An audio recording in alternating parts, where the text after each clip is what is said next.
잘 오셨습니다. 교회 소식을 함께 나누고 예배 드리도록 합니다.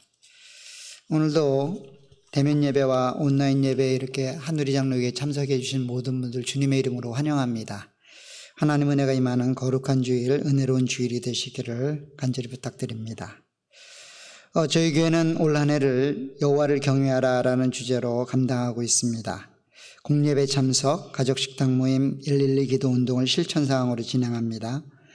각 가족마다 또 개인적으로 이 모든 일들을 잘 동참해 주시고 감당해 주시길 부탁드리겠습니다. 지난주에 또 정기노회가 은혜 가운데 잘 마쳐졌습니다. 또 노회에서 있었던 많은 일들을 주보에 좀 실었습니다. 여러분들 확인해 주시고 또 한마음으로 기도해 주시고 또 노회가 잘 세워지고 또 지교회들을 잘 돌볼 수 있도록 은혜와 은총이 내려지는 노예가 될 수 있도록 기도해 주시길 부탁드립니다. 4번 광고입니다.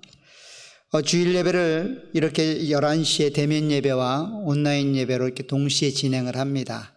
정결한 마음으로 잘 감당해 주시고 특별히 우리 온라인 예배에 참석하시는 분들도 주의 은혜 가운데서 잘 은혜를 누리실 수 있도록 함께 동참해 주시고 감당해 주시길 부탁드립니다.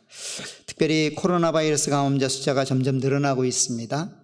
사회적 거리 두기를 잘 실천해 주시고 또 확산이 멈춰질 수 있도록 한마음으로 동참해 주시고 기도해 주시고 마스크 착용에 꼭 생활해 주시길 부탁드리겠습니다. 5번입니다. 온라인 예배를 참석하신 분들도 동일한 방법으로 하나님께 예배할 때 헌금할 수 있습니다. 이트랜스퍼 체크를 작성해 주시고 혹은 매주를 준비해 두셨다가 교회로 함께 내주시는 방법입니다. 끝까지 잘 감당해 주시길 부탁드리겠습니다. 6번 광고입니다. 수요일 저녁과 토요일 새벽은 온라인으로 줌을 통해 예배를 드리게 됩니다. 수요일 저녁은 7시 30분 또 토요일은 새벽 6시 30분에 진행이 됩니다. 구역장님을 통해 전달되는 줌으로 함께 돌아오셔서 함께 예배를 드렸으면 좋겠습니다. 7번 광고입니다. 오늘 저녁 8시에 독서 토론 세미나가 또 진행을 합니다. 생각하는 신앙 제5과 일반 은총이란 무엇인가를 중심으로 진행하도록 하겠습니다. 한마음으로 기도해 주시고 동참해 주시길 부탁드립니다. 8번 광고입니다. 우리 김유섭 전사님 가정에 출산을 앞두고 있습니다. 이번 주나 다음 주 중에 아마 출산할 예정인데 산모와 태아가 건강하게 잘 감당할 수 있도록 그 가정을 위해서도 한마음으로 기도해 주시길 부탁드리겠습니다. 나머지 광고는 주보를 참조해 주시고요. 우리 이 시간 다 같이 일어나셔서 찬송가 38장 예수 우리 왕이여 찬양하며 예배드리도록 합니다.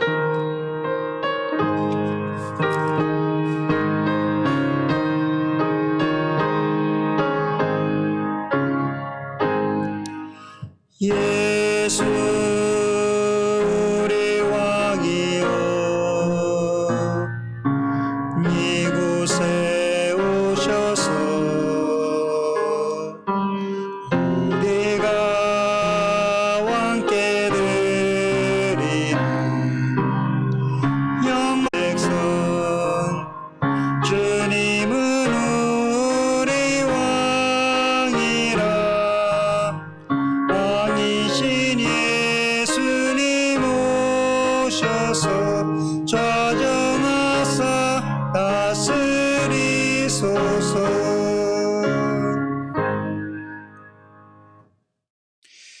온 땅이여 하나님께 즐거운 소리를 낼지어다. 그의 이름의 영광을 찬양하고 영화롭게 찬송할지어다. 하나님께 아뢰기를 주의 일이 어찌 그리 어미하신지요. 주의 큰 권능으로 말미암아 주의 원수가 주께 복종할 것이며 온 땅이 주께 경배하고 주를 노래하며 주의 이름을 노래하리이다 할지어다. 아멘. 여호와는 내게 복을 주시고 너를 지키시기 원하며 여호와는 그의 얼굴을 내게 비추사 은혜 베푸시기를 원하며 여호와는 그 얼굴을 내게로 향하여 드사 평강 주시기를 원하노라. 아멘.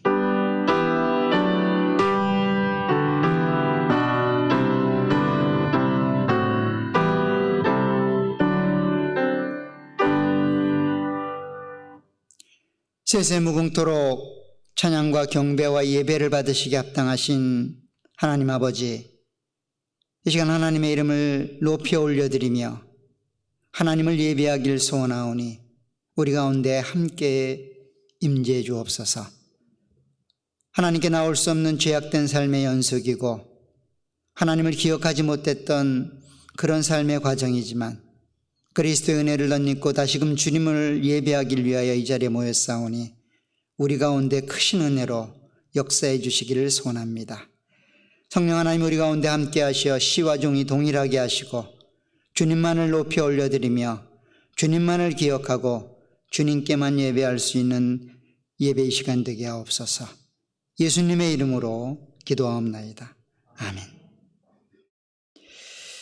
이 시간 찬송가 67장 영광의 왕께 경배하며 찬양합니다.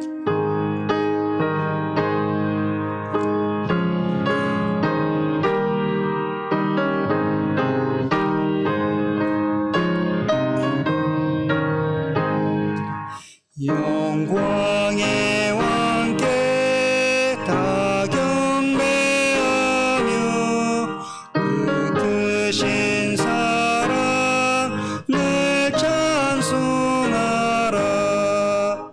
예부터 영원히 참 방패시니 그 영광의 주를 나 찬송하라. 능력과 은혜 다 찬양하라. 그 옷은 햇빛 그 집은 궁창 그 노래 소리로 주노하시고 폭풍의 날개로 달려가신다. 저 아름답고 놀라운 일이 가득한 이 땅 나 주의 조와 그 힘찬 명령에 더 잡히나니 저 푸른 바다는 옷자락이라.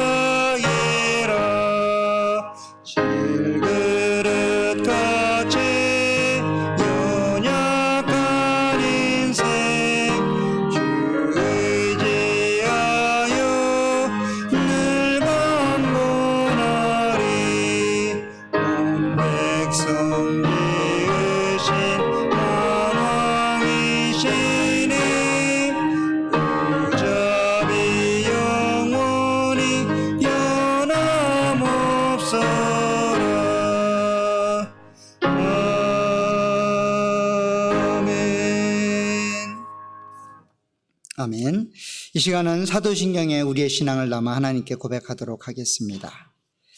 전능하사 천지를 만드신 하나님 아버지를 내가 믿사오며 그 외아들 우리 주 예수 그리스도를 믿사오니 이는 성령으로 잉태하사 동정녀 마리아에게 나시고 본디오 빌라도에게 고난을 받으사 십자가에 못 박혀 죽으시고 장사한 지 사흘 만에 죽은 자 가운데서 다시 살아나시며 하늘에 오르사 전능하신 하나님 우편에 앉아 계시다가 저리로서 산 자와 죽은 자를 심판하러 오시리라.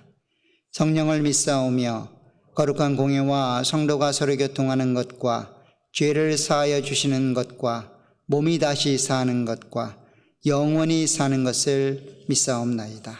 아멘. 자리에 앉아주시길 바랍니다. 오늘 성경 읽기는 세 부분이 되겠습니다. 먼저 구약성경 신명기 5장이 되겠습니다.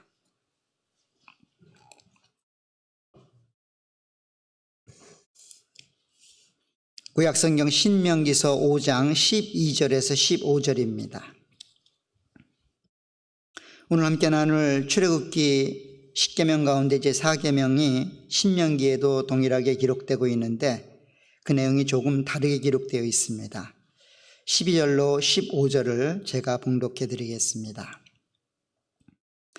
네 하나님 여호와가 내게 명령한 대로 안식일을 지켜 거룩하게 하라. 여섯 동안은 힘써 내 모든 일을 행할 것이나 일곱째 날은 내 하나님 여호와의 안식일인즉 너나 내 아들이나 내 딸이나 내 남종이나 내 여종이나 내 소나 내 나귀나 내 모든 가축이나 내 문 안에 유하는 객이라도 아무 일도 하지 못하게 하고 내 남종이나 내 여종에게 너같이 안식하게 할지니라. 너는 기억하라. 내가 애굽 땅에서 종이 되었더니 내 하나님 여호와가 강한 손과 편팔로 거기서 너를 인도하여 내었나니 그러므로 내 하나님 여호와가 내게 명령하여 안식일을 지키라 하느니라. 아멘. 두 번째 부분은 마가복음이 되겠습니다. 신약성경 마가복음 16장입니다.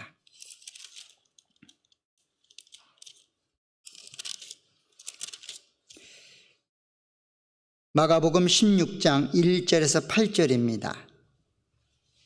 예수님이 십자가에 달려 돌아가시고 부활하신 날을 기록하고 있습니다. 16장 1절로 8절 말씀을 제가 봉독해 드립니다.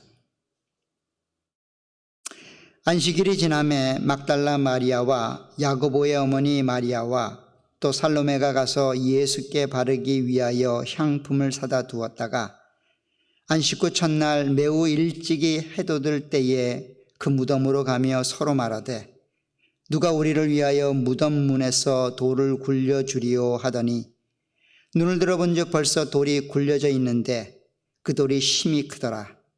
무덤에 들어가서 흰옷을 입은 한 청년이 우편에 앉은 것을 보고 놀라매 청년이 이르되 놀라지 말라. 너희가 십자가에 못 박히신 나사렛 예수를 찾는구나. 그가 살아나셨고 여기 계시지 아니하리라. 보라, 그를 두었던 곳이니라. 가서 그의 제자들과 베드로에게 이르기를 예수께서 너희보다 먼저 갈릴리로 가시나니 전에 너희에게 말씀하신 대로 너희가 거기서 배우리라 하라 하는지라. 여자들이 몹시 놀라 떨며 나와 무덤에서 도망하고 무서워하여 아무에게 아무 말도 하지 못하더라. 아멘. 세 번째 부분은 고린도전서 15장이 되겠습니다. 고린도전서 15장 1절에서 11절입니다.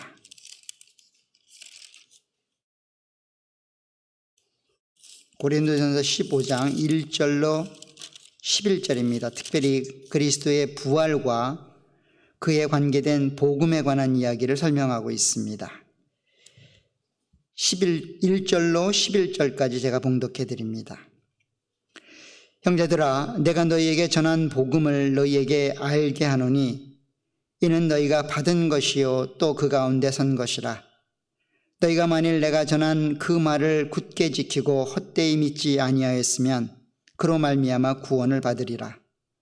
내가 받은 것을 먼저 너희에게 전하였노니 이는 성경대로 그리스도께서 우리 죄를 위하여 죽으시고 장사 지낸 바 되셨다가 성경대로 사흘 만에 다시 살아나사 게바에게 보이시고 후에 12 제자에게와 그 후에 500여 형제에게 일시에 보이셨나니 그 중에 지금까지 대다수는 살아있고 어떤 사람은 잠들었으며 그 후에 야고보에게 보이셨으며 그 후에 모든 사도에게와 맨 나중에 만삭되지 못하여 난 자 같은 내게도 보이셨느니라. 나는 사도 중에 가장 작은 자라. 나는 하나님의 교회를 박해하였으므로 사도라 칭함받기를 감당하지 못할 자니라. 그러나 내가 나된 것은 하나님의 은혜로 된 것이니 내게 주신 그의 은혜가 헛되지 아니하여 내가 모든 사도보다 더 많이 수고하였으나 내가 한 것이 아니요 오직 나와 함께 하신 하나님의 은혜로라. 그러므로 나나 그들이나 이같이 전파하며 너희도 이같이 믿었느니라. 아멘. 찬송가 491장 찬양하도록 합니다. 491장입니다.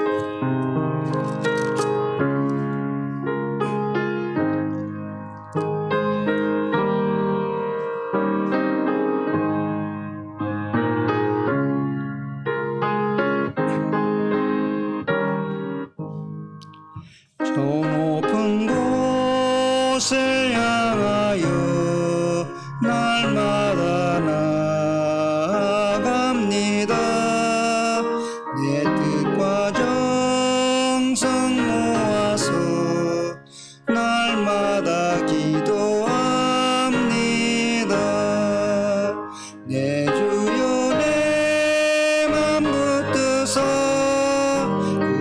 그곳에 있게 하소서. 그곳은 빛과 사랑이 언제나 넘치옵니다. 괴로움과 죄가 있는 곳 나 비록 여기에 살아도 빛나고 높은 저곳을 날마다 바라봅니다. 내 주여 내 맘 붙드사 그곳에 있게 하소서. 그곳은 빛과 사랑이 언제나 넘치옵니다. 의심의 안개 걷히고 근심의 구름 없는 곳 힘들고 참된 평화가 거기만 있사옵니다. 내 주여 내 맘 붙드사 그곳에 있게 하소서. 그곳은 빛과 사랑이 언제나 넘치옵니다. 험하고 높은 이 길을 싸우며 나아갑니다. 다시금 기도하오니 내 주여 인도하소서. 내 주여 내 맘 붙드사 그곳에 있게 하소서. 그곳은 빛과 사랑이 언제나 넘치옵니다. 내 주를 따라 올라가 저 높은 곳에 우뚝 서 영원한 복락 누리며 즐거운 노래 부르리. 내 주여 내 맘 붙드사 그곳에 있게 하소서. 그곳은 빛과 사랑이 언제나 넘치옵니다. 아멘.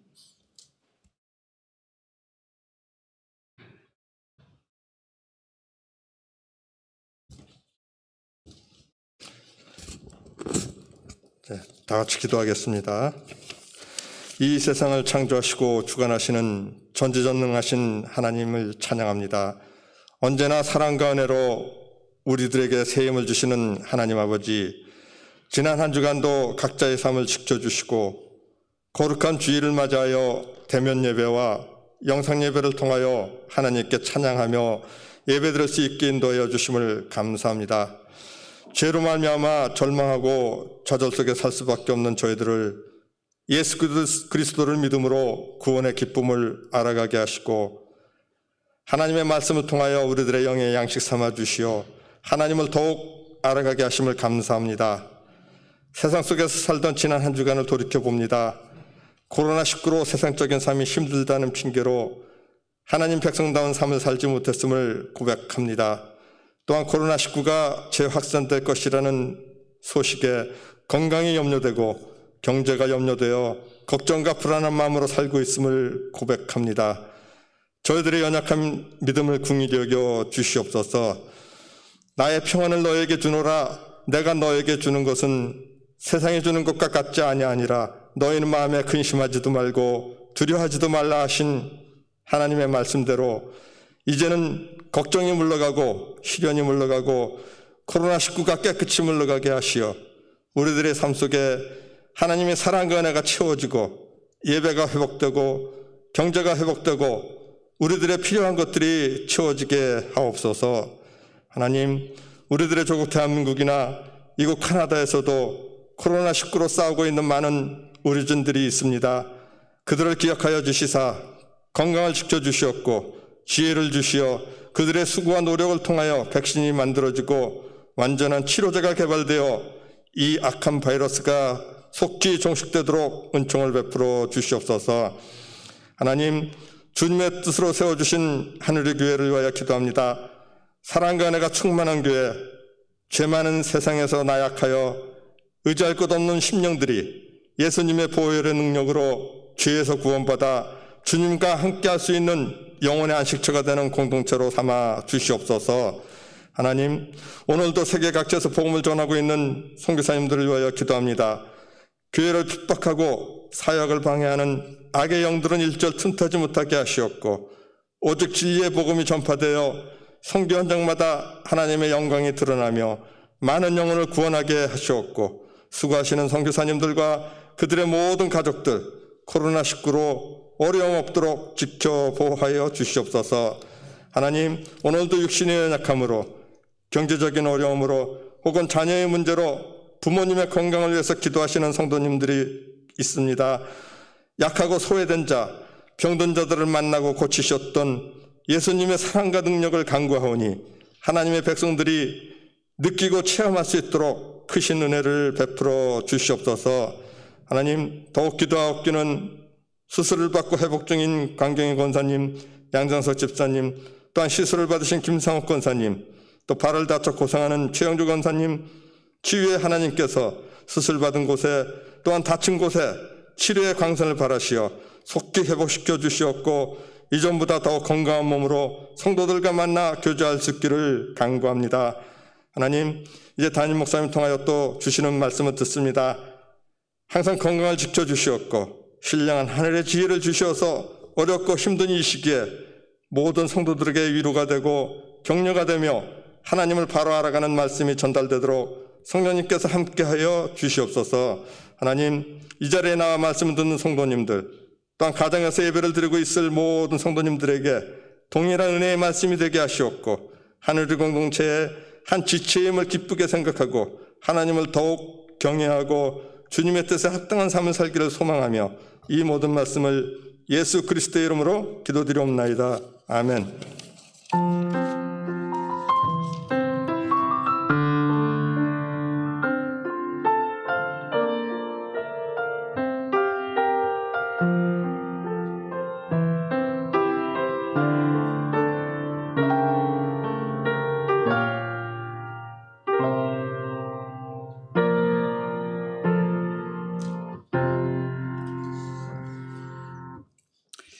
이 시간 다 같이 일어나셔서 준비한 헌금을 하나님께 드리도록 합니다.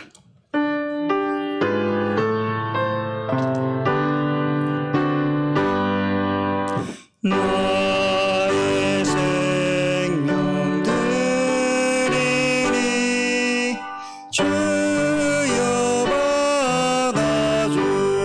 받아주셔서 세상 살아갈 동안 찬송하게 하소서. 아멘.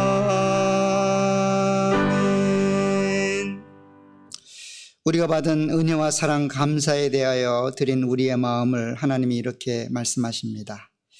이는 받으실 만한 향기로운 제물이요 하나님을 기쁘시게 하는 것이라. 우리 하나님이 그리스도 예수 안에서 영광 가운데 그 풍성한 대로 너희 모든 쓸 것을 채우시리라. 아멘.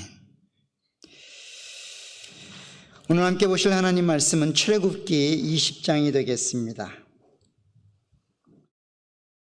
구약성경 출애굽기 20장 8절에서 11절입니다.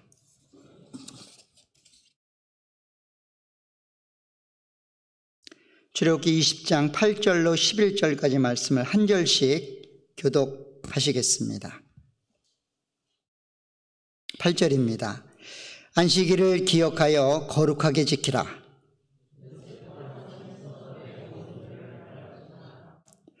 일곱째 날은 내 하나님 여호와의 안식일인즉 너나 내 아들이나 내 딸이나 내 남종이나 내 여종이나 내 가축이나 내 문 안에 머무는 객이라도 아무 일도 하지 말라.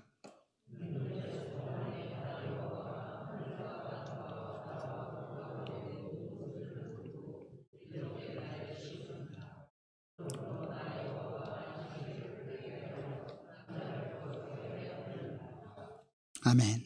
잠시 기도하겠습니다.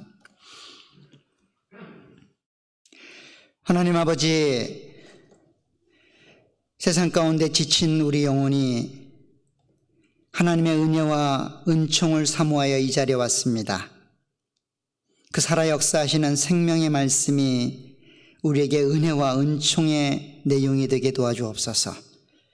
우리 마음속에 하나님의 위로가 필요하고 말씀이 필요하오니 성령 하나님이 이 들려진 말씀이 깨달아지게 하시고 그 들려진 말씀이 삶을 움직여가는 생명 능력 있는 말씀이 되게 하옵소서.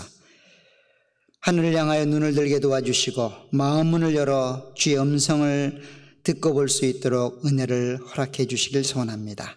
오직 말씀만이 역사되어지고 그 말씀만이 역사되어지는 은혜로운 시간 되게 역사해 주옵소서. 예수님의 이름으로 기도하옵나이다. 아멘. 우리가 쓰는 말들 가운데 아무 생각 없이 어려서부터 쭉 써왔던 말들을 그냥 쓰는 경우가 굉장히 많습니다. 특별히 그러한 내용들은 우리의 일상에서만 존재하는 것이 아니라 우리의 신앙 안에도 그렇게 자리 잡는 경우가 종종 있습니다.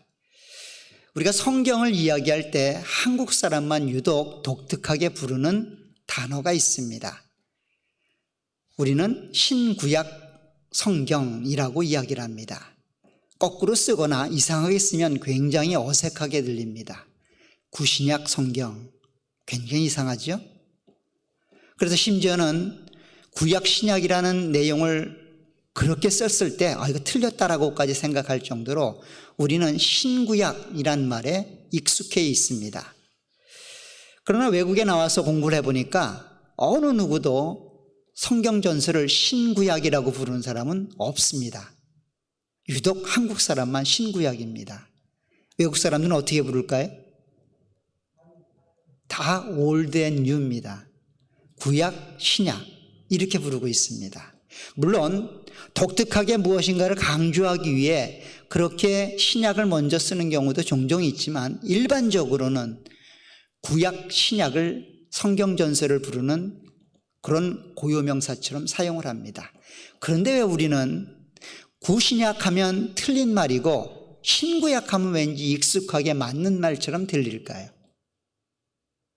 정말 구신약은 틀린 말일까요? 신구약만 맞는 말일까요?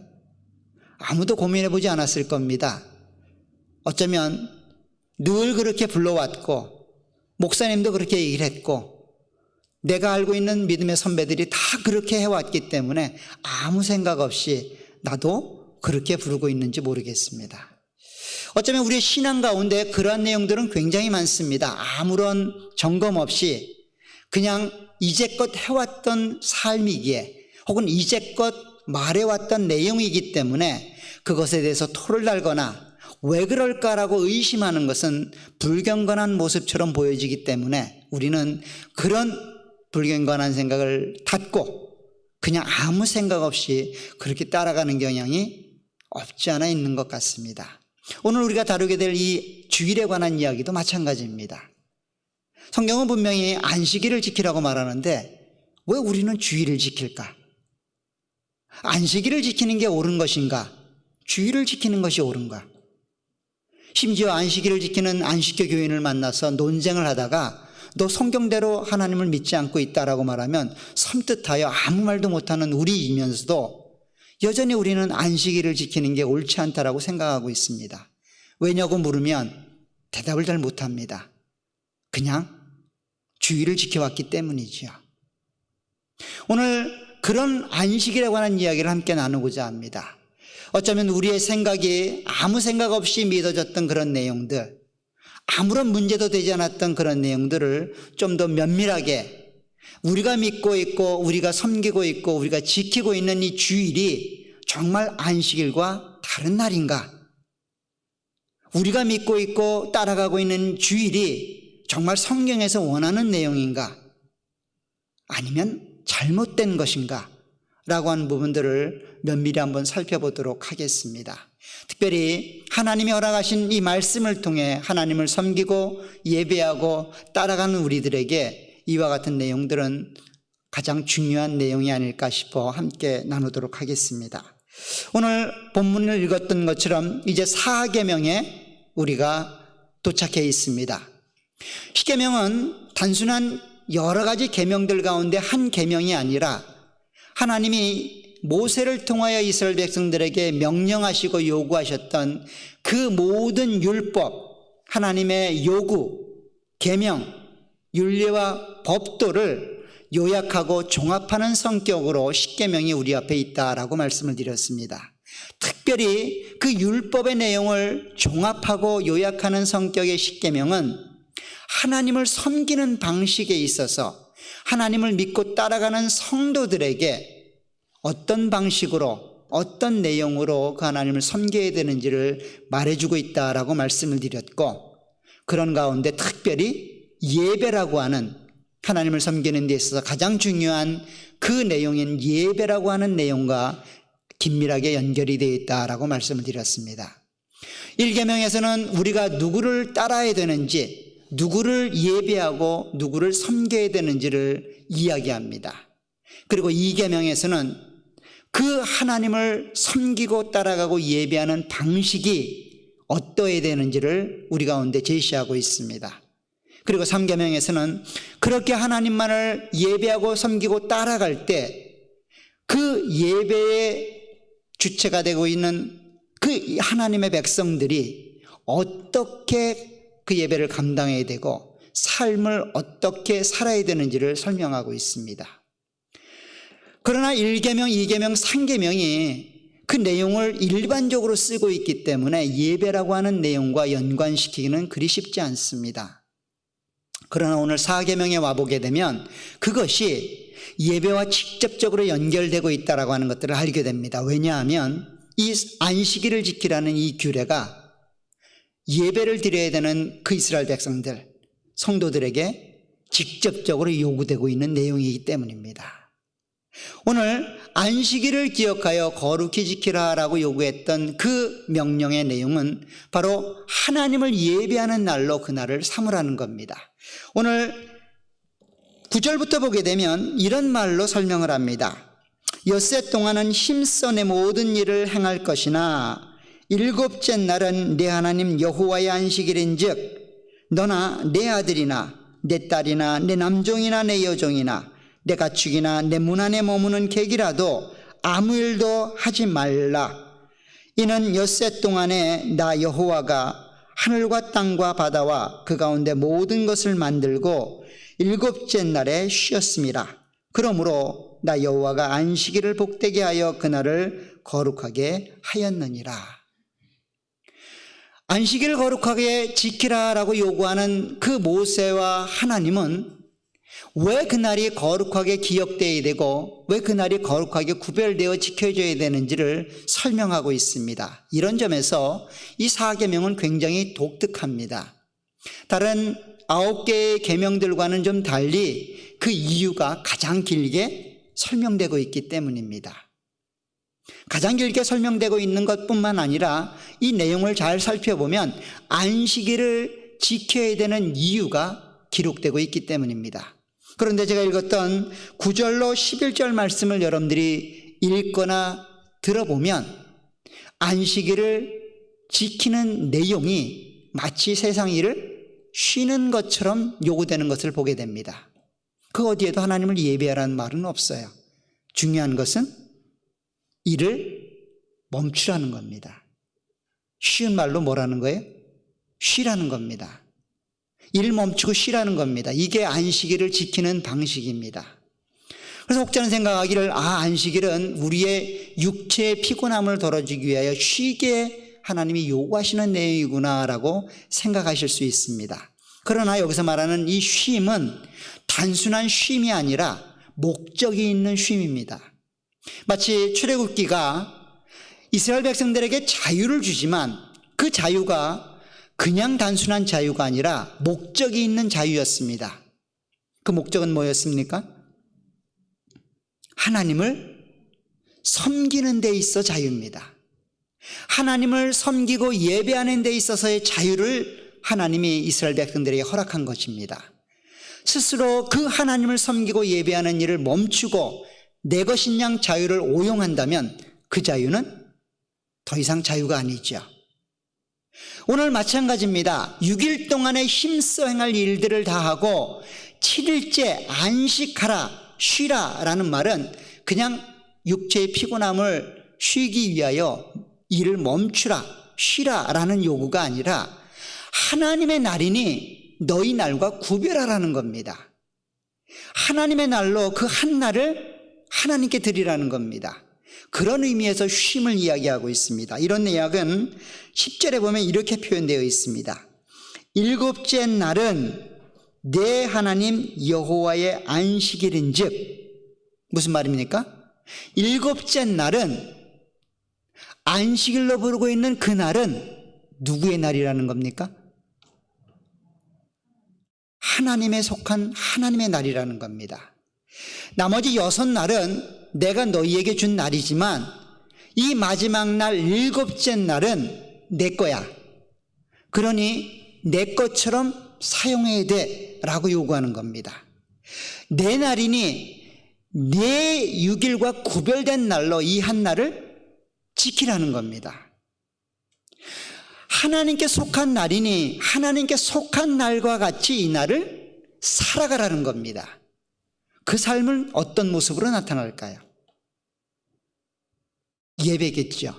하나님의 날이니 하나님에게 속한 날처럼 살아가라는 겁니다. 결국 안식일을 기억하여 거룩히 지키라 라고 하는 내용이 마치 세상 일을 멈추고 쉬는 일처럼 요구되지만 그것은 단순히 세상 일을 멈추는 데서 멈추는 것이 아니라 세상 일을 멈추고 하나님의 날로 기억하여 하나님께 예배하는 날로 그날을 드릴 것을 요구하고 있습니다. 그래서 그냥 안식일을 기억하여 거룩히 지킨다는 명목하에 엿새 날 동안 열심히 살았기 때문에 이 7일째 날은 쉬겠다라고 생각하여 그렇게 쉬고 있다면 우리는 이 안식일의 규례를 제대로 이해하지 못하는 것일 겁니다. 이 안식일은 그냥 쉬는 날이 아니라 하나님을 예배하기 위하여 우리의 시간들을 멈추는 겁니다. 하나님을 예배하고 하나님의 날로 인정하기 위하여 우리의 날들을 멈추는 겁니다. 그게 가장 큰 중요점이죠. 구별입니다. 다른 6날과 구별되는 한 날로 이 날을 삼으라는 거예요. 다른 6날과 구별되는 이 날의 특징은 여러 가지로 나타날 수 있겠습니다. 그런 구체적인 내용들은 좀 더 다음 기회에 살펴보기로 하고, 오늘은 그러면 이 안식이라고 한 이 날을 우리는 지키고 있지 않다는 겁니다. 엄밀히 말하면. 서론에서 말씀드렸던 것처럼 이 안식일은 일주일 중에 마지막 날, 즉 토요일입니다. 안식일을 문자적으로 지키는 사람들은 안식교 교인들밖에 없습니다. 근데 안식교 교인들이 늘 우리에게 도전하고 우리를 공격하는 내용이 뭡니까? 왜 너희는 하나님이 명령한 대로 하나님의 말씀을 지키지 않냐는 거예요. 그 안식일을 기억하여 거룩히 지키라고 말하는 그 명령을 왜 거부하냐는 겁니다. 왜 너희는 너희 스스로 임의로 만들어낸 주의를 그렇게 지키냐는 겁니다. 아마도 안식교 교인들이 친구로 계신 분들은 이런 얘기 한두 번 정도는 들어보셨을 겁니다. 사실 오늘 본문에서 말하고 있는 그러한 내용들이 정말 그런 내용들을 우리 가운데 제시하고 있는 건지를 한번 살펴보도록 하겠습니다. 이 안식일에 대한 규례는 특별히 다른 계명에 비해서 길게 그 내용을 설명하고 있는 것도 독특하지만 또 하나의 독특한 성격은 신명기에 기록되어 있는 그 내용이 오늘 출애굽기에 기록되어 있는 그 내용과 굉장히 다르다고 하는 내용이 또 하나의 특징입니다. 오늘 8절부터 기록되어 있는 20장 내용을 다시 한번 보시기 바랍니다. 특별히 9절부터 보겠습니다. 엿새 동안은 힘써 내 모든 일을 행할 것이나 일곱째 날은 내 하나님 여호와의 안식일인즉 너나 내 아들이나 내 딸이나 내 남종이나 내 여종이나 내 가축이나 내 문 안에 머무는 객이라도 아무 일도 하지 말라. 이는 엿새 동안에 나 여호와가 하늘과 땅과 바다와 그 가운데 모든 것을 만들고 일곱째 날에 쉬었습니다. 그러므로 나 여호와가 안식일을 복되게 하여 그날을 거룩하게 하였느니라 라고 말하며 그날을 지키는 방법과 이유에 대해 설명하고 있습니다. 신명기 5장으로 한번 가보시기 바랍니다. 지금 읽었던 내용을 좀 기억하시면서 신명기 5장 12절로 15절의 말씀을 제가 읽어드리겠습니다. 신명기 5장 12절에 가보면 사계명에 관한 이야기를 다시 한번 기록하는데 이렇게 기록되어 있습니다. 내 하나님 여호와가 내게 명령한 대로 안식일을 지켜 거룩하게 하라. 엿새 동안은 힘써 내 모든 일을 행할 것이나 일곱째 날은 내 하나님 여호와의 안식일인즉 너나 내 아들이나 내 딸이나 내 남종이나 내 여종이나 내 소나 내 나귀나 내 모든 가축이나 내 문 안에 유하는 객이라도 아무 일도 하지 못하게 하고 내 남종이나 내 여종에게 너같이 안식하게 할지니라. 너는 기억하라. 내가 애굽 땅에서 종이 되었더니 내 하나님 여호와가 강한 손과 편팔로 거기서 너를 인도하여 내었나니 그러므로 내 하나님 여호와가 내게 명령하여 안식일을 지키라 하느니라. 굉장히 많은 부분이 동일한 내용입니다. 그런데 한 가지 다른 내용이 있습니다. 그것은 뭔가 하면 15절에 기록되어 있는 내용입니다. 너는 기억하라. 내가 애굽 땅에서 종이 되었더니 내 하나님 여호와가 강한 손과 편팔로 거기서 너를 인도하여 내었나니 그러므로 내 하나님 여호와가 내게 명령하여 안식일을 지키라 하느니라. 안식일이 여호와의 날로 구별되게 지켜야 되는 이유에 대해서 출애굽기의 십계명과 오늘 신명기의 십계명, 특별히 사계명과 관계해서 그 이유가 달라지는 것들을 보게 됩니다. 출애굽기에서는 하나님의 창조 사역과 관련하여 하나님이 6일간 세상을 창조하시고 7일날 안식하였기 때문에 안식일을 기억하여 거룩히 지키라고 요구하고 있습니다. 그런데 오늘 신명기에 와보면 그런 창조 사역을 근거하여 안식일을 기억하여 거룩히 지키라고 얘기하는 것이 아니라 이스라엘 백성들이 경험했던 출애굽 사건, 애굽에서 구원받아 자유의 몸이 된 그때를 기억하여 여호와의 안식일을 지키라라고 이야기하고 있습니다.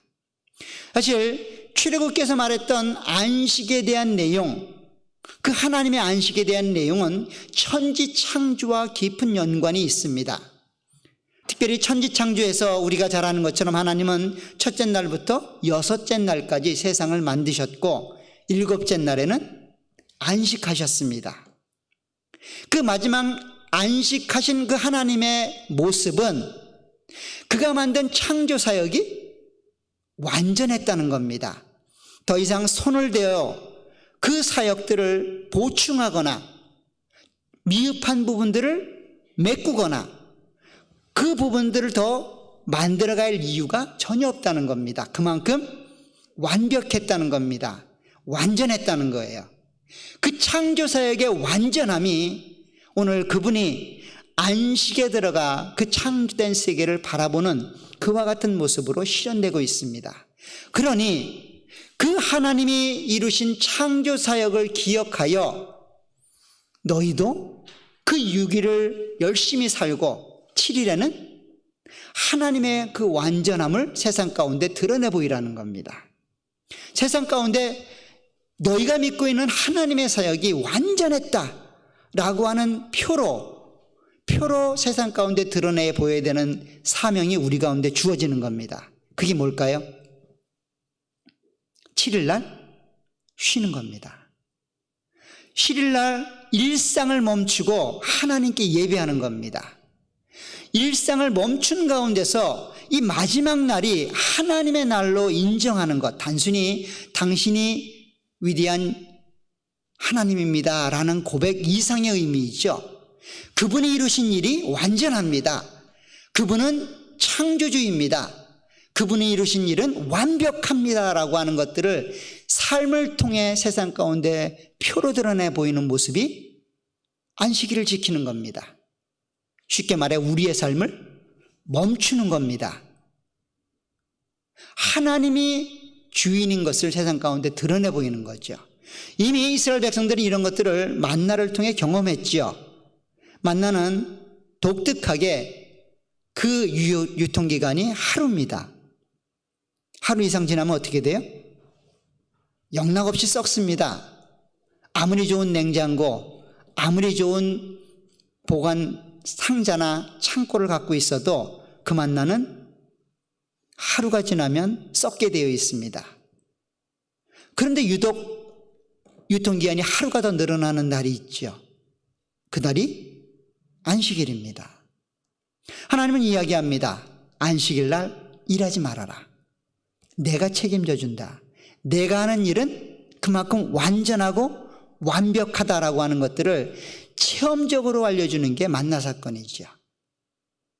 다시 한번 이스라엘 백성들은 이 안식일 규례를 통하여 하나님이 이루신 일들이 완전하고 완벽하며 더 이상 부족함이 없다라고 하는 것, 즉 하나님의 창조 사역이 그만큼 완전했다고 하는 것들을 세상 가운데 드러나 보이는 책임과 사명으로 우리에게 삶을 요구하는 겁니다. 그 삶이 바로 우리의 삶을 멈추는 거죠. 6일 동안의 삶을 멈추는 겁니다. 그것이 출애굽기에서 요구했던 삶의 내용입니다. 그런데 신명기에 오면서 그 요구했던 하나님의 완벽함, 완전함, 그 하나님에 대한 표징을 세상 가운데 책임 있게 감당해야 될 우리에게 그 이유가 바뀌고 있습니다. 창조사역에서 출애굽 사건으로 그 이유가 바뀌고 있습니다. 아마도 우리 모두는 잘 알고 있을 겁니다. 출애굽 사건이 무엇을 예표하는 사건인지, 바로 그리스도의 구속의 사건을 예표하는 사건입니다. 우리에게 자유를 주고 세상 가운데 종로를 타고 있는 우리에게 하나님의 백성으로 만드는 구속 사역이 출애굽 사건이다라고 이야기를 하고 있습니다. 이렇게 창조 사역에서 구속 사역으로 하나님의 나라를 지켜야 되는 그런 우리의 책임과 사명을 요구하면서 그 내용이 바뀌게 되는 이유는 뭘까요? 왜 출애굽기의 4계명 요구가 신명기에 와서는 다른 이유를 대면서 동일한 모습으로 세상 가운데 하나님의 완전하심과 하나님의 주권을 표하라고 요구하고 있을까요? 바로 인간의 죄 때문입니다. 우리는 창세기 2장, 3장을 통해서 하나님이 만들어 놓으신 그 완전하고 완벽했던 창조 세계가 인간의 타락으로 인하여 얼그러지고 질서가 깨지는 것들을 경험하게 됩니다. 더 이상 그 어디에도 하나님의 창조 세계의 완벽함은 존재하지 않습니다. 누구 때문일까요? 인간의 죄 때문이죠. 인간들도 그 하나님의 완벽함을 상실했을 뿐만 아니라 그 인간에 의해서 지배되고 인간에 의해서 통치되어야 될 그 자연 만물 창조 세계도 얼그러지고 질서가 무너져 버렸습니다. 그래서 하나님의 재창조 사역이 필요하게 된 겁니다. 출애굽기에서 창조 사역에서 우리가 안식일을 지켜야 되는 요구가 요구됐던 것처럼 그 안식에 대한 요구가 실현되기 위해서는 우리의 이 얼그러진 피조 세계, 심각하게 말하면 우리의 상실된 하나님의 형상, 하나님의 백성으로서의 회복이 전제되지 않고는 이 안식일의 개념을 정확히 살아낼 수 없기 때문에 우리 가운데 다시 한번 안식일을 요구하며 구속이라고 하는 내용을 이유로 제시하고 있습니다. 이 재창조가 즉 하나님 안에서 구속이 이루어지기 전까지 우리는 영원한 안식을 누릴 수가 없습니다. 안식일의 개념은 출애굽기에서는 마지막으로 들어갑니다. 하나님이 이루시고 안식하셨기 때문에 안식하라는 겁니다. 근데 신명기에 와보게 되면 그 안식은 시작을 알립니다. 무슨 시작일까요? 재창조의 시작이지요. 우리가 속해 있는 이 죄에, 우리 때문에 얼그러진 이 피조세계의 무질서, 파괴, 이 내용을 회복하기 위해서 안식일을 지키라는 거예요. 언젠가는 그날이 완성될 때인데 그날까지 기다리라는 겁니다. 어떻게 하면서요? 이 안식일을 지키면서. 안식일을 지키면서. 그래서 굉장히 원문을 보게 되면 특이하게 되어 있습니다. 먼저 출애굽기 20장 8절을 보면 이렇게 되어 있어요. 한글개역 성경에는 뭐 똑같이 되어 있지만 안식일을 기억하여 거룩하게 지키라 라고 요구되고 있지만 원문에 보면 이 말은 이렇게 되어 있습니다. 안식일을 기억하여 거룩하게 하라, 이 말입니다. 지키라는 말이 없어요. 안식일을 기억하여 거룩하게 하라는 겁니다. 자, 그런데 신명기에 가보면 이렇게 되어 있습니다. 12절에 보세요. 내 하나님 여호와가 내게 명령한 대로 안식일을 지켜 거룩하게 하라는 겁니다. 하나는 기억하라가 강조로 명령이 되어 있고 하나는 지키랍니다. 기억하라는 출애굽기고 지키라는 신명기예요. 굉장히 다르죠? 하나님이 이루신 일들을 기억하라는 겁니다. 근데 여기서는 지키라는 겁니다. 의지가 동반된 내용입니다. 우리 한글개역 성경에는 뭐 둘 다 같은 말처럼 보여져서 그렇지만 그렇지가 않아요. 더 나아가서는 기억하라고 이야기를 합니다. 자, 15절에 보세요. 너는 기억하라. 내가 애굽 땅에서 종이 되었더니 내 하나님 여호와가 강한 손과 편팔로 거기서 너를 인도하여 내었나니 그러므로 내 하나님 여호와가 내게 명령하여 안식일을 지키라 하느니라. 출애굽기에는 이 말이 없습니다. 그러나 신명기에는 존재한다는 거죠. 기억하는 내용이 이제는 지키는 내용으로 나간다는 거예요. 단순히 지키는 게 아니라 미래를 바라보며 미래를 기대하고 소망하며 이 날을 지켜나가라는 겁니다. 그러면 그날이 오겠다는 거예요. 이런 점에서 안식일의 날의 기능이 마지막 날에서 새로운 날로 바뀌고 있다는 거예요. 이런 내용은 구약성경 성막에 존재했던 진설병을 통해 다시 한번 등장을 하게 됩니다. 제가 여러 번 이야기하지만 구약성경의 많은 내용들, 특별히 하나님과 관계된 제사나 성막이나 그 많은 성막의 기구들은 다 그리스도 메시아와 직접적인 연관이 되어 있고 우리가 드렸던 이스라엘 백성들이 드렸던 많은 절기, 제사 그 모든 내용들은 다 그리스도의 사역과 깊은 연관이 있다라고 말씀을 드렸습니다. 그런데 그 많은 사역들 가운데 안식일 날 행해지는 사역이 유독 하나 있습니다. 바로 진설병과 관계된 내용인데 우리 레위기 24장으로 한번 가보십시오. 레위기 24장에 가보시면 진설병 규례에 관한 이야기들이 등장을 하는데 5절부터 이렇게 되어 있습니다. 한번 보도록 하겠습니다. 24장 5절입니다. 너는 고운 가루를 가져다가 떡 12개를 굽되 각 덩이를 10분의 2에바로 하여 여호와 앞 순결한 상 위에 2줄로 한 줄에 6씩 진설하고 너는 또 정결한 유황을 그 각 줄에 위에 두어 기념물로 여호와께 화제를 삼을 것이며 안식일마다 이 떡을 여호와 앞에 항상 진설할지니 이는 이스라엘 자손을 위한 것이요 영원한 언약이니라.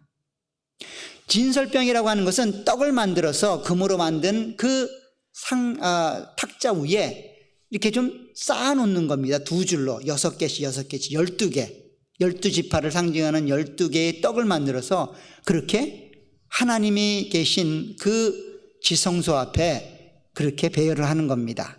근데 그 떡을 좋지 않은 날이 언제예요? 안식일 날.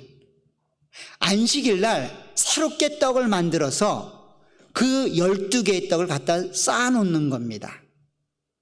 그렇기 때문에 안식일의 개념이 마지막이 아니라 시작된다는 의미가 있다는 거예요.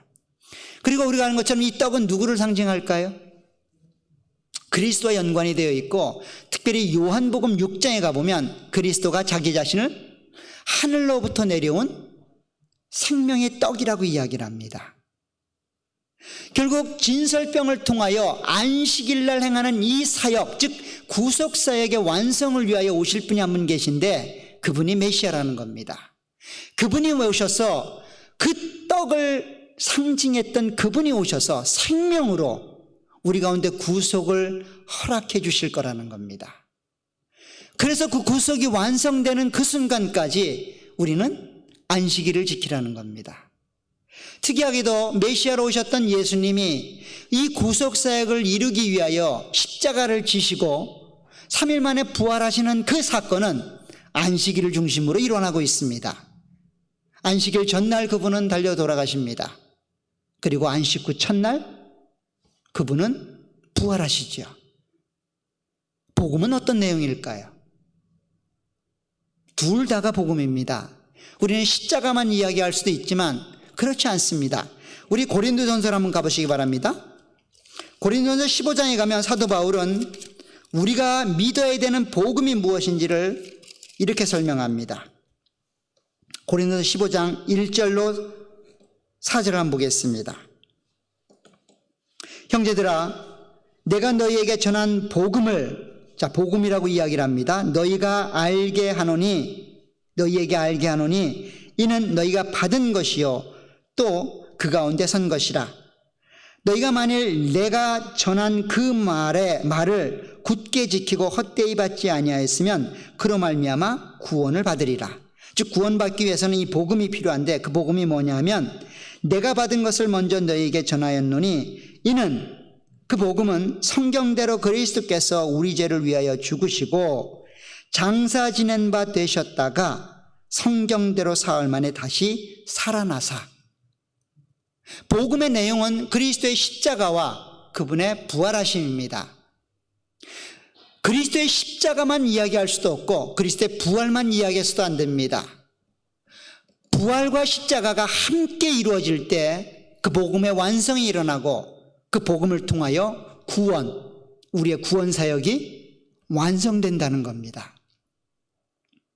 그 구원 사역의 완성은 그리가 짊어지셨던 십자가와 3일 만에 부활하신 부활 사건을 통하여 우리 가운데 주어지게 될 겁니다. 이 구속 사역이 안식일을 중심으로 안식일 전날 죽으시고 안식 후 첫날 살아나시게 된다는 겁니다.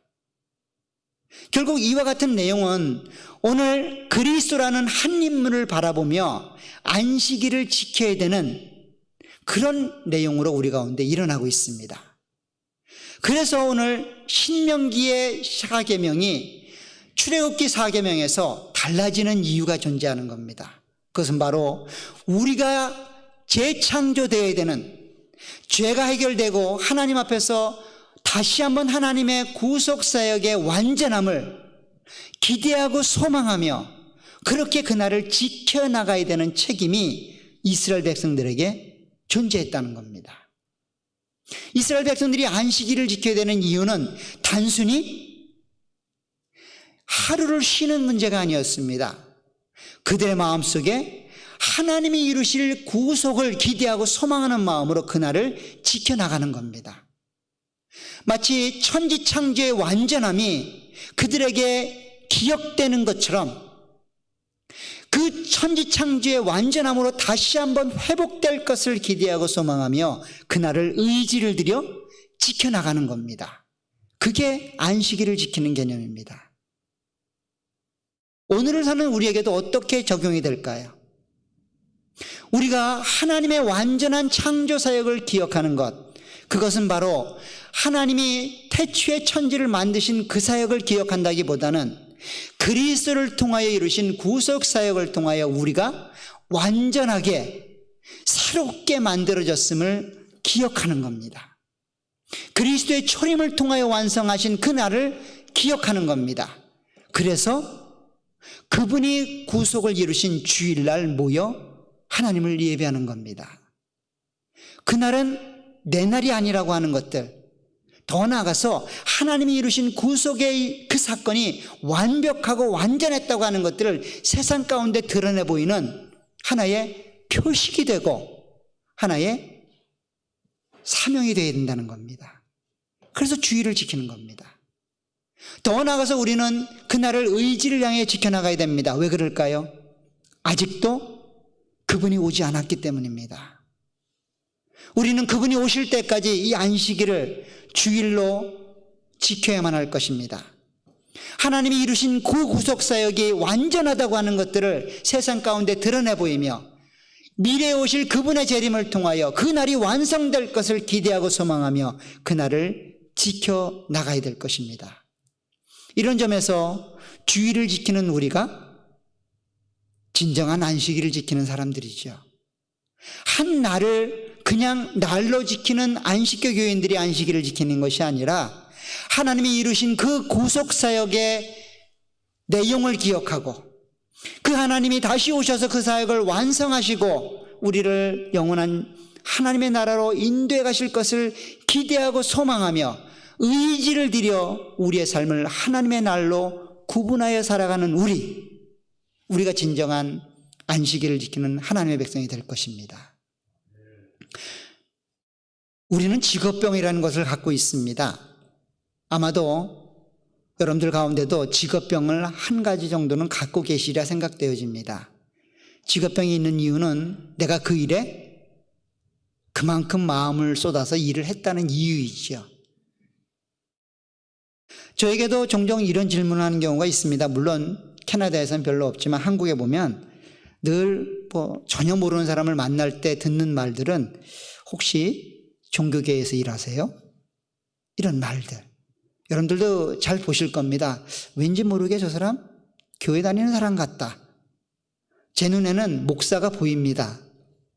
옷을 입고 다니는 모습이나 말하는 말투나 행동 거지가 다르지요. 우리가 그리스도인으로 하나님의 백성으로 그렇게 구별되는 것들은 어쩌면 당연한 모습이어야 될 겁니다. 하나님의 백성으로 구원받은 백성으로 세상 가운데 드러나야 되는 모습은 당연한 모습이어야 될 겁니다. 그런데 그것이 드러나지 않을 때 우리는 우리 자신을 다시 한번 점검하고 돌아봐야 될 것입니다. 세상 가운데 우리가 구별되는 가장 독특한 내용이 있다면 그것은 바로 주일입니다. 우리는 주일날 다른 날과 다르다는 겁니다. 다르잖아요. 안 달라요? 주일날 여러분들 양복 입잖아요. 평소에는 양복 입을 일이 별로 없잖아요. 그죠? 주일날은 아침 일찍 일어나서 샤워하고 옷 입고 나오잖아요. 교회 가려고. 평소에 없는 일 아닙니까? 그 주일이 구별되어야 된다는 거예요. 세상 사람들이 바라볼 때 저 사람 별로 다른 건 없는데 유독 하나 다른 게 있어. 주일날만 되면 안 보여. 이런 겁니다. 예를 들면 이런 거예요. 열심히 부부싸움을 합니다. 하루가 멀다고 매일같이 부부싸움을 합니다. 근데 주일날만 되면 부부싸움을 안 해요. 주변 사람들이 이상하게 생각합니다. 꼭 일주일 간격으로 저 집은 왜 안 싸우지? 매일같이 싸워야 되는데 알고 봤더니 주일날이에요. 그래서 안 싸우는 거예요. 이런 구별이 있어야 된다는 거예요. 여러분들의 삶을 보고 세상 사람들이 저 사람은 뭔가 다르구나라고 하는 그 정체성의 다름을 세상 가운데 드러내 보이는 가장 좋은 방법이 뭡니까? 주일을 지키는 겁니다. 주일을 다르게 살아가는 거예요. 내 날처럼이 아니라 하나님의 날로 그 날을 살아가는 겁니다. 그 방법은 다양할 수 있습니다. 다양한 형태로 나타날 수 있어요. 그러나 중요한 것은 내가 하나님의 자녀로 그렇게 구별되고 새로운 생명을 소유했고 하나님의 사역이 완전했다고 하는 것들을 세상 가운데 드러내야 될 삶의 책임이 우리 가운데 요구되고 있음을 기억하는 겁니다. 그것을 기억하여 주일을 거룩히 살아가는 겁니다. 내 날처럼 동일하게 살아가는 것이 아니라 하나님의 날처럼 구별하여 그 날을 사용하는 겁니다. 그러면 하나님이 우리의 삶을 통하여 영광 받으실 것이고, 우리가 그렇게 기대하고 소망하며 그 날을 고대하는 것처럼 그 그리스도의 재림이 우리 가운데 주어지게 될 겁니다. 이와 같은 삶이 여러분들의 길 간절히 축원합니다. 우리가 지키는 주일이 진정한 안식일이고 하나님 안에서 축복받는 하나님의 복된 날을 살아가는 은혜로운 날임을 기억하셔서 세상과 다른 6일과 다른 그런 한 날을 여호와의 날로 지켜나가는 우리 모두가 되시길 간절히 축원합니다. 기도하도록 하겠습니다. 하나님 아버지, 주의 은혜와 은총 사랑을 감사합니다. 오늘 안식일을 기억하여 거룩히 지키라고 요구하시는 그 하나님의 명령을 우리는 하나님의 구속의 날로 기억하여 지키고 있습니다. 하나님, 그 주님의 구속 사역이 완전하고 완벽했음을 이 한 날을 거룩히 지킴으로 세상 가운데 드러내게 하옵소서. 우리 심령 속에 그리스도의 사역이 부족한 것이 없이 완전했음을 우리로 믿고 기억하여 이 날을 거룩하게 지키는 하나님의 백성들이 될 수 있도록 도와주옵소서. 구별 없이 살아가는 우리의 삶 속에 하나님의 날을 구별할 수 있도록 지혜를 주시고 은혜를 베풀어 주시며 그 날을 묵묵히 감당하는 하나님의 백성들이 될 수 있도록 우리를 도와주옵소서. 예수님의 이름으로 기도하옵나이다. 아멘. 찬송가 354장 찬양하도록 하겠습니다. 354장입니다.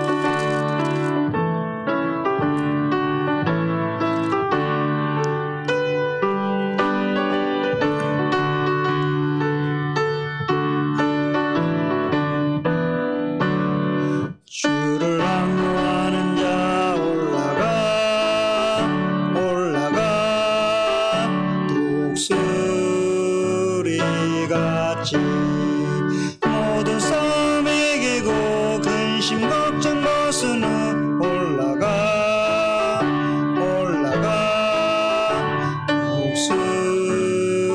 독수리같이 주 악무하는 자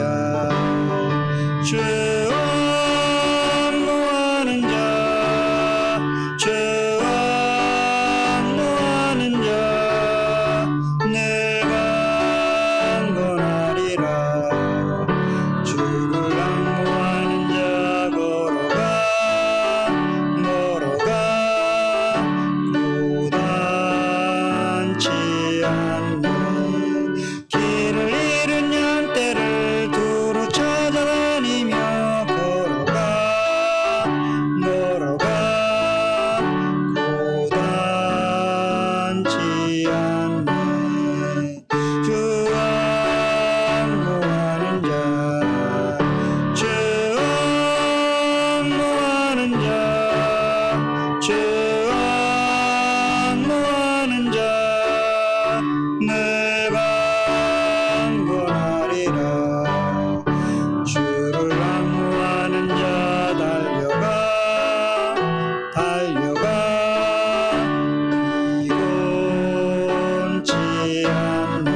주님의 구속사역을 기억하여 안식일을 거룩히 지키는 우리 모두가 되시길 간절히 부탁드립니다. 지금은 우리 주 예수 그리스도의 은혜와 하나님 아버지의 무한하신 사랑하심과 성령 하나님의 교통하시고 위로하시는 역사가 여기 있는 모든 무리에게 이제로부터 영원토록 함께 계실지어다. 아멘.